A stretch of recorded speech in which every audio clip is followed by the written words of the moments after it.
कभी अंडा नहीं खाएंगे, हम कभी जीवन में शराब नहीं पिएंगे, कभी झूठ नहीं बोलेंगे, जीवन में धोखा नहीं देंगे, तब तो गंगा मैया भी खुश हो जाएगी, आपके पाप को धो देंगे। लेकिन महाकुंभ नहाने के बाद जो लोग लौट रहे हैं, फिर मछली खाना शुरू, फिर अंडा खाना शुरू, दिन भर झूठ बोलना, दिन भर धोखा देना, सगे चाचा को धोखा, थोड़े से जमीन के लिए भाई को मार दिया, थोड़े से पैसे के लिए भतीजा को मार दिया, और दिल्ली जयपुर की गद्दी के लिए तो न जाने क्या क्या कर दिया। कितने लोगों को मार डाला दिल्ली जयपुर की गद्दी कुर्सी के लिए। अब गंगा मैया भी पाप धोते धोते मैली हो गई। कहा भैया मेरे बस का, रोज रोज पाप करोगे मैं कितना धोऊंगी।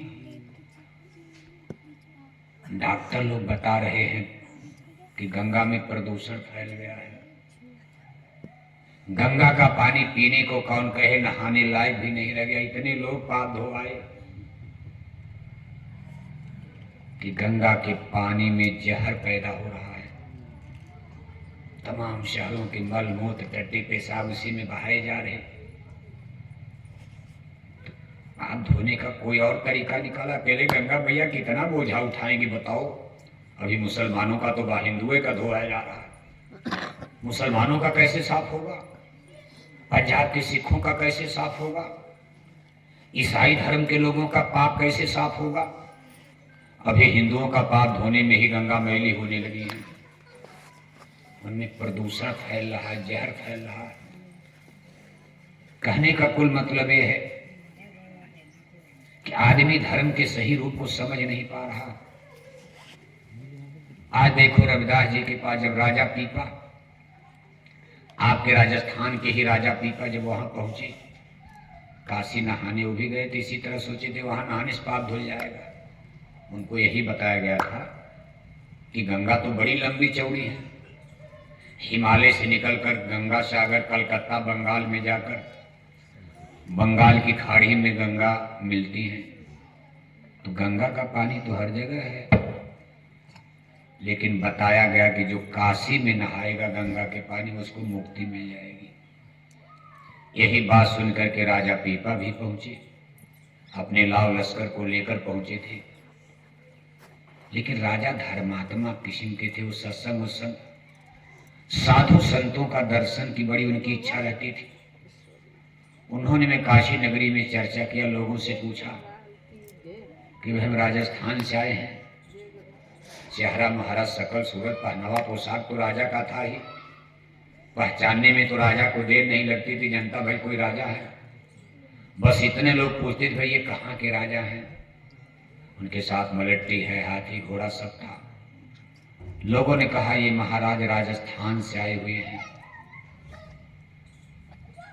राजा ने लोगों से पूछा भाई कोई यहाँ संत महात्मा का सत्संग वत्संग भी होता। हमने सुना है कि काशी नगरी साधु महात्माओं की धरती, हम थोड़ा संतों का सत्संग चाहते। किसी ने बता दिया जो सत्संग रविदास जी के बारे में जानते थे, सत्संग से लौटे थे। उन्होंने कहा महाराज महात्मा पंडित विद्वान तो यहाँ बहुत हैं, लेकिन इस समय एक महात्मा का बड़ा नाम चल रहा, उनका नाम है रविदास। आप उनका सत्संग जरूर सुनो, सुनने लायक हम सुन कर आ रहे हैं। राजा ने पहली बार रविदास का नाम सुना था। पूछा भाई कहाँ रहते?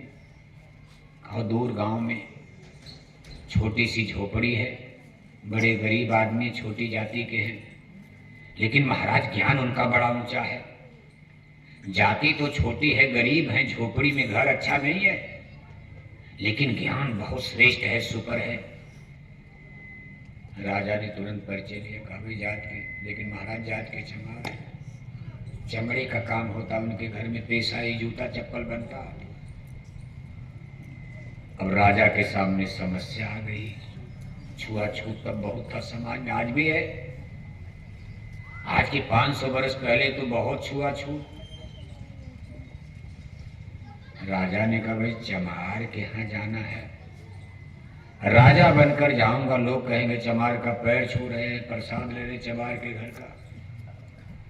और जाना भी जरूरी है, क्योंकि रविदास की बड़ी तारीफ हो रही है। एक बार देखा जाए। तो राजा ने देखो एक उपाय निकाला, अपना राजा वाला सब कपड़ा उपड़ा उतार दिए, हाथी घोड़ा लाव लश्कर बलट्टी फौज किनारे कर दिया। एक मामूली आदमी का उन्होंने पहनावा कपड़ा पहना, साधारण, जैसे आप सब लोग बैठे हो साधारण। अब इसमें ऐसा नहीं कोई वीआईपी नजर आ रहा, मिनिस्टर है, मंत्री है, भाई 10 बंदूक आगे 10 बंदूक पीछे। राजा ने सब ताम झाम किनारे करके उदयलाल जी की तरह से हो गए एकदम साधारण कपड़े में। क्यों?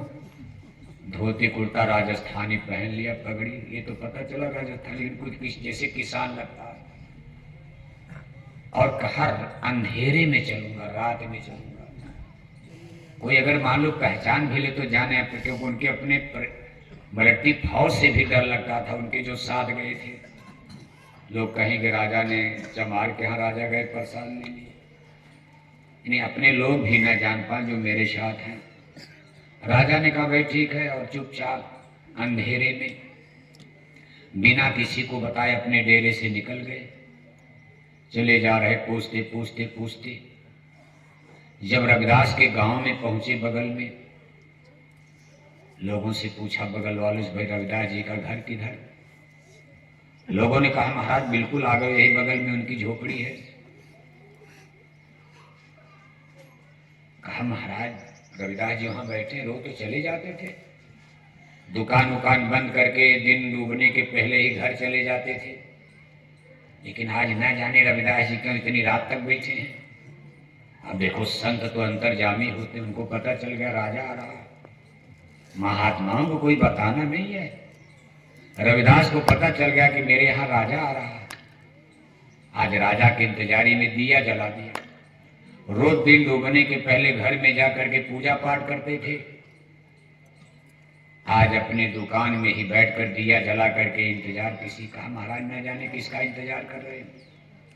उनसे कहा भी गया दुकान बढ़े चला जाए घर। कहा नहीं नहीं, मैं एक आदमी की इंतजारी में बैठा हूं।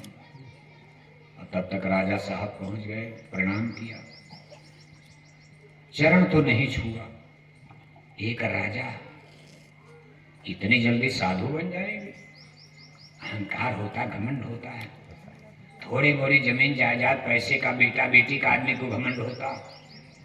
क्या सत्संग वत्संग सुनने, जहां हम इंजीनियर हैं, डॉक्टर हैं, अंग्रेजी बोलते। इतना बड़ा राजा प्रणाम किया। रविदास ने कहा राजन, राजा साहब ताज्जुब हो गए कि क्या हमको जान रहे हैं क्या? मैं तो किसान गरीब बनकर आया हूं। रविदास जी कह रहे राजन क्यों आए हो? तो राजा पीपा ने कहा महाराज आपका प्रसाद लेने आया हूं, जिससे मेरा भी कुछ काम बने। रविदास ने कहा ले राजन, मैं तुझे सचखंड का अमृत दे रहा हूं।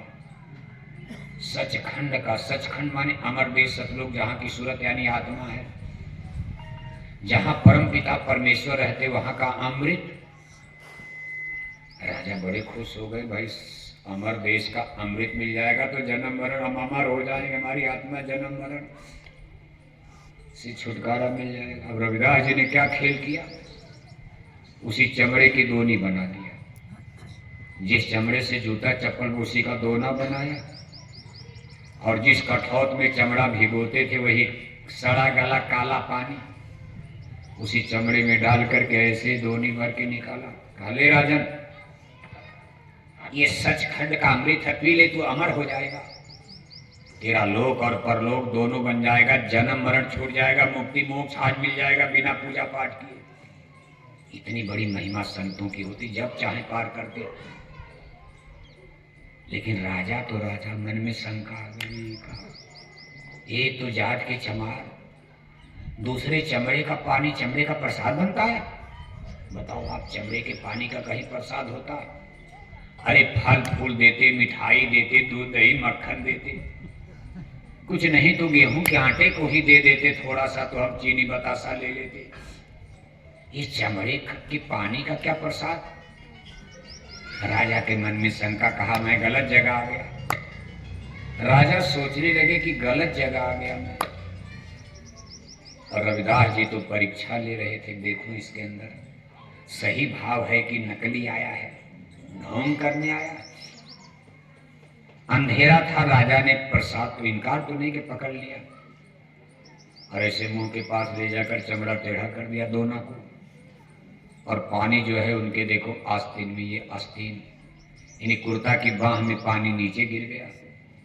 देखने में लगा कि राजा पी रहे हैं, अब रविदास जी तो देख ही रहे हैं, महात्मा क्या नहीं जान रहे, जो चमड़े के पानी को अमर देश सचखंड का अमृत बना सकता। बस राजा ने प्रणाम किया, वहां से भगे। चमड़े का पानी ऐसे, चमड़े का दोना टेढ़ा किया तो पानी आस्तीन में चला, ऐसे होकर नीचे गिर गया। राजा रास्ते में लगे सोचने, चलो किसी तरह धर्म बच गया, आज तो मैं अछूत हो जाता, भी धर्मी हो जाता। एक चमार के हाथ के चमड़े का पानी पीकर आज मेरा धर्म नष्ट हो गया होता, बच गया भगवान। लेकिन जब राजा घर पहुंचे, सुबह उठे तो उनके कुर्ता में बड़ा भयंकर यहाँ दाग, जहाँ चमड़े का पानी गया था, बड़ा भयंकर बदनुमा दाग लग गया था। उन्होंने तुरंत धोबी का पता लगाया, धोबी आया, भाई राजा है, कभी एक हमारा कपड़ा ले जाओ शाम तक धोकर। धोबी ने कपड़ा ले लिया, लेकर के घर गया। धोबी को कहीं जाना था, उसने अपनी 12-13 साल की बेटी से कहा, बेटी ये राजा का कपड़ा शाम तक देना, और आज हमको एक जगह जाना है न्योता निमंत्रण में, तो ये काम तुम ही कर देना। लड़की भी धोना जानती थी, एक रोजी रोजगार तो बच्चा बच्ची सीखते ही हैं घर में। लड़की गई तालाब में लेकर के कपड़ा, कितना सोडा साबुन डाले, दाग छूट ही नहीं रहा। जितने सोडा साबुन डालती थी दाग और चटक हो रहा। लड़की ने गुस्से में आकर इसको दांत से लगाया, कहा दांतों से रगड़ रगड़ कर साफ कर दिया जाए। जब उसने उस कुर्ते के दाग को दांत से लगाया तो उसको बड़ा मीठा लगा, इतना मीठा लगा कि ऐसी मिठाई उसने जिंदगी में नहीं खाई थी। उसका रस वो चूसने लगी और चूस करके घोंटने लगी, उसको आनंद आया। जैसे जैसे अंदर रस जा रहा है, उस लड़की का ब्रह्मांड खुलने लगा, अंतर्दृष्टि दिव्य दृष्टि खुलने लगी, जिसको तीसरी आंख, दिव्य दृष्टि ज्ञान चक्षु शिव नेत्र कहा जाता। जैसे आपके शरीर में बाहर में 2 आंख है, ऐसे दोनों आंखों के बीच में हमारी आत्मा सिचुएटेड है। इस आत्मा में भी आंख है, शरीर में 2 आंख और आत्मा में कई आंख, कई आंख, सिंगल सिंगल। आत्मा में कई आंख। आदमी एक आंख वाला हो जाए तो भद्दा लगेगा, अगर कोई आदमी एक आंख वाला हो, एक आंख उसकी फूट जाए तो लोग उसको क्या कहेंगे, कमेंट करेंगे। लेकिन एक ही आंख वाली आत्मा बहुत सुंदर है। आत्मा शरीर दोनों अलग अलग है, शरीर में 2, इन दोनों आंखों से आप जो देख रहे हो ये माया की छाया है। 2 गोचर जहलो मन जाई, सो सब माया जानो भाई। इन आंखों से जितनी चीजें आप देख रहे हो ये सब माया की छाया है, एक दिन फना हो जाएगी, विनष्ट हो जाएगी, नष्ट हो जाएगी। इन चर्म चक्षुओं से, हाड़ मांस की आंखों से देखने वाली कोई वस्तु अमर नहीं है, शाश्वत सनातन में एक दिन खत्म होगी। हमारी धरती माता भी एक दिन मर जाएगी, कट जाएगी, पिट जाएगी। आसमान में सूरज चंदा की भी उम्र खत्म होते ही खत्म हो जाएंगी। फिर नया सूरज बनेगा, चंदा बनेगा, बनाने वाला बनाएगा, जिसने बाजार बनाया, क्रिएटर, करतार, करता भगवान। लेकिन इस आत्मा से कभी अमरत्व चीजों को नहीं देखा जा सकता। लेकिन आत्मा की आंख में इतनी ऊर्जा, एनर्जी, पावर, शक्ति है। इन आंखों से आप देखते हो तो बहुत दूर नहीं देख पाते हो, इसमें इतनी शक्ति नहीं है। 10,000 फुट जहाज आसमान में चली गई, अब हमको आपको जहाज दिखाई नहीं देती। लेकिन जीवात्मा की आंख, जिसको दिव्य चक्षु, दिव्य दृष्टि, ज्ञान चक्षु, शिव नेत्र,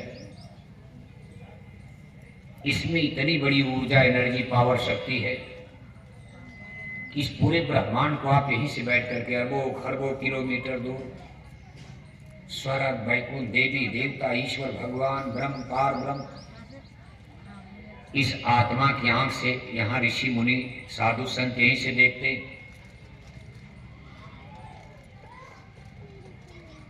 आज वही दिव्य दृष्टि देखो, 12 साल की छोटी सी बच्ची, धोबी की लड़की की दिव्य दृष्टि खुल गई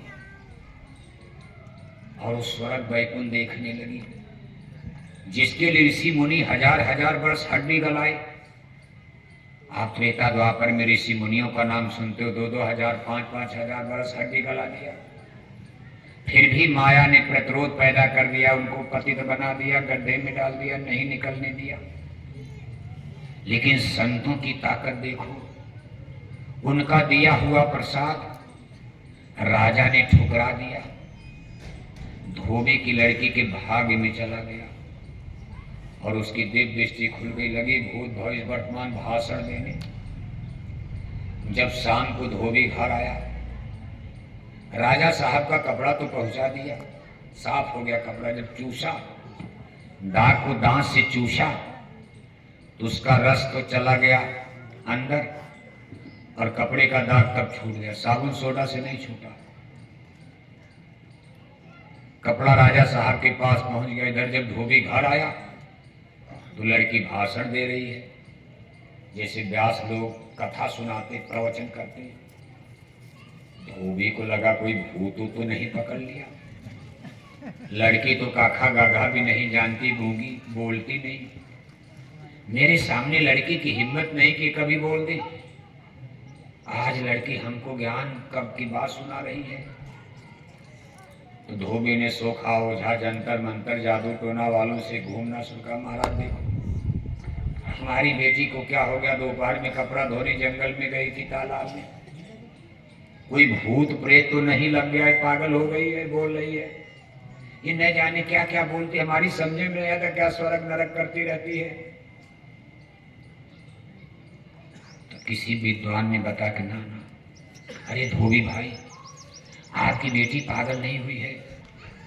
अरे इसको किसी महात्मा का प्रसाद मिल गया है, किसी संत का आशीर्वाद लग गया था, आपकी बेटी तो ज्ञानी बन गई है। इसका दुनिया में बहुत बड़ा नाम होगा, काशी बनारस में। धोबी को थोड़ा आश्वासन मिला। धीरे धीरे धोबी की लड़की की चर्चा काशी में फैल गई कि धोबी की 12 साल की बेटी त्रिकालदर्शी महात्मा बन गई। जो कह देती है बात सही हो जाती है। राजा पीपा भी काशी में ही थे। 2-4 दिन में बात फैल गई कि धोबी की लड़की भी महात्मा बहुत बड़ी है, बहुत अच्छा सत्संग सुनाती। राजा पीपा ने कहा चलो चमार से धोबी अच्छा है। धोबी तो फिर भी कुछ ठीक है, चलो धोबी की लड़की के पास चलते, ज्ञान लेना है। कम से कम धोबी की लड़की चमड़े का पानी तो नहीं देगी। राजा आज अपने ठाट बाट के पास साथ, भेष नहीं बदला, ठाट बाट के साथ लाव लश्कर के साथ पहुंचते। धोबी की लड़की उनके चरणों में प्रणाम करती। राजा ने कहा बेटी, आप हमको प्रणाम मत करो, मैं आपसे ज्ञान लेने आया। बड़ी महिमा काशी में बनारस में आपकी हो गई। लड़की ने कहा महाराज, मैं आपको राजा मानकर प्रणाम नहीं कर रही, गुरु मानकर प्रणाम कर रही हूँ। मैं आपको राजा मानकर नहीं, राजा महाराजा माने कुछ नहीं, मैं आपको गुरु मानकर प्रणाम कर रही हूँ। राजा ने कहा मैं कैसे गुरु हो गया, मैं तो कुछ जानता नहीं, अध्यात्म बात साइंस साहब से। तो लड़के ने कहा महाराज, ये जो मुझको मिला है ये सब आपकी कृपा से मिल गया, आपकी दया से मिला। राजा ने कहा मैंने न देखा न सुना, न आदान न प्रदान, न कभी आमना न सामना, मेरी कृपा से कैसे मिल गया। अरे कहा महाराज, आपके कपड़े में जो दाग लगा था वही चूस करके इतनी बड़ी रूहानी दौलत, आज आध्यात्मिक खजाना हमको हासिल हो गया। अब राजा घबरा गए, सन्न हो गए। अरे कहा मेरे कुर्ते का दाग, मैं इसको चमड़े का पानी समझ करके तिरस्कार कर दिया। अब राजा देखो उसी वेशभूषा में, कोई लाज शर्म नहीं, उसी सोने चांदी के गहने पहनकर घोड़ा ओड़ा छोड़ करके पैदल भागते भागते जा रहे। लोग कह रहे महाराज कहाँ भागे जा रहे? अरे कहा ठहर जाओ, अभी मैं जा रहा हूं। भागते भागते जाकर रविदास के चरणों में धड़ाम दे गिर गए। उनकी कुटिया में दिन दहाड़े सबके सामने जाकर रविदास जी के चरणों में गिर जाते रहे। कहा गुरुदेव वही चमड़े का एक घुट पानी फिर से पिला दीजिए। रविदास ने कहा राजन ना ना ना ना, वो चमड़े का पानी नहीं था, मैंने अमर देश सचखंड से अमृत मंगाया था। मैंने तेरे लिए अमृत मंगाया था। मैंने जाना क्या जितने बड़े देश का राजा आ रहा। मैं गरीब आदमी हूं, राजा के पास तो कोई कमी है न, मिठाई फल सब्जी कोई कमी है। आज मैं राजा को ऐसी चीज पिला दूं जो इसको अपने महल में भी नसीब नहीं हुई होगी। मैंने तेरे लिए अमर देश सतलोक से अमृत मंगाया था। बस यही था कि मैंने तेरी परीक्षा ले लिया, तो सही है कि गलत है, असली है कि नकली है, ढोंगी बनकर आया। हे राजा, तेरी राजशाही ठाट बाट ने, तेरे धन दौलत ने, तीर तलवार ने, अहंकार ने तेरे लिए दीवार बना दिया, धोखा दे दिया। तेरे बड़प्पन ने तेरा नाश कर दिया। ये तो धोबी के लड़की के खाते में चला गया, तेरे भाग में था। संत भाग्य भी बदल देते। कहा था तेरे भाग्य का, तूने ठुकरा दिया, ये तो कहीं असफल निष्फल जाएगा नहीं। संतों की चीज है दया दुआ, कहीं ऐसे गिरेगी नहीं। ये धोबी के लड़की के खाते में चला गया। कहा महाराज मेरे लिए? कहा तेरे लिए बस इतना कि अगला जन्म लेना पड़ेगा, अब इस जन्म में तेरे भाग्य में नहीं। बस इतना हो सकता, मैं तुमको नाम दान दे सकता हूं। अब ये दौलत पाने के लिए तुमको कमाई करनी पड़ेगी, मेहनत करनी पड़ेगी, स्पिरिचुअल एक्सपेरिमेंट, आध्यात्मिक साधना, कसरत, अभ्यास करना पड़ेगा। कहा महाराज अच्छा नाम दान गुरु दीक्षा ही दे दीजिए। कहा जाओ ये गुरु दीक्षा गुरु मंत्र दे दिया।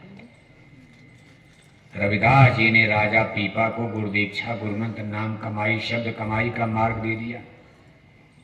कहा जाकर अपने राजमहल में अपने घर में जाना, थोड़ा सुबह थोड़ा काम शाम, सुमिरन ध्यान भजन करना। का हनुमंत विपत प्रभ सोई, जबलों सुमिरन भजन न होई। सुमिरन और भजन, राम नाम का सिमरन, भगवान नाम का सिमरन और ध्यान करना, मन बुद्धि चित्त का कंसंट्रेशन। अपने मन बुद्धि चित्त को यहाँ रोक करके दिव्य दृष्टि खोलो। अब ये तुमको मेहनत से मिलेगा और इसके लिए तुमको कमाई करनी पड़ेगी। राजा पीपा ने नामदान लिया, करके राजस्थान में रहे और कमाई करके उन्होंने इस चीज को पाया। राजा पीपा अंत में दिव्य दृष्टि खोल ली। इसी जन्म उनकी भी खुल गई, लेकिन 10-20 साल मेहनत किया। वो दिन तो मुफ्त में मिल रहा था, लेकिन अब 10 साल 20 साल साधना करनी पड़ी, योग करना पड़ा। और राजा पीपा राजा भी रहे, महात्मा बन गए। उनकी कविता राजस्थान में चलती, राजा पीपा की। सिख गुरु साहिबानों ने, गुरु ग्रंथ साहब ने पंजाब में सिखों की पवित्र, जैसे हिंदुओं की किताब रामायण गीता, ऐसे सिख धर्म की पवित्र किताब है गुरु ग्रंथ साहब। राजा पीपा के पद, राजा पीपा के गीत, राजा पीपा की वाणी, सिख गुरुओं ने गुरु ग्रंथ साहब में भी उन्होंने इसको संकलित किया, लिखा है 2-4 वाणी इनकी। इतने बड़े महात्मा बन गए। वही रविदास आज देखो काशी नगरी में उनके लिए झगड़ा हो गया। लोगों ने कहा एक चमार का इतना बड़ा नाम हो रहा, राजा महाराजा सब भागे जा रहे, हमारे यहाँ दुकान खत्म, कोई दान दक्षिणा मंदिर देवालय में आने ही वाला नहीं है। लोगों ने, काशी के पंडित पुरोहितों ने कहा इसको भगाना पड़ेगा यहाँ से। जब तक ये यहाँ से नहीं भागेंगी तब तक हमारी ये दुकान चलने वाली। कौन दुकान? दान दक्षिणा वाली। दान दक्षिणा का मतलब हरे रामा हरे कृष्णा कीर्तन गाए जा रहे, अखंड रामायण पढ़े जा रहे, गंगा गोदावरी महाकुंभ नहाए जा रहे, पूरे माथे भर चंदन तिलक टीका लगाए जा रहे, जय श्री राम नारा लगाए जा रहे, और 1-1 किलो मछली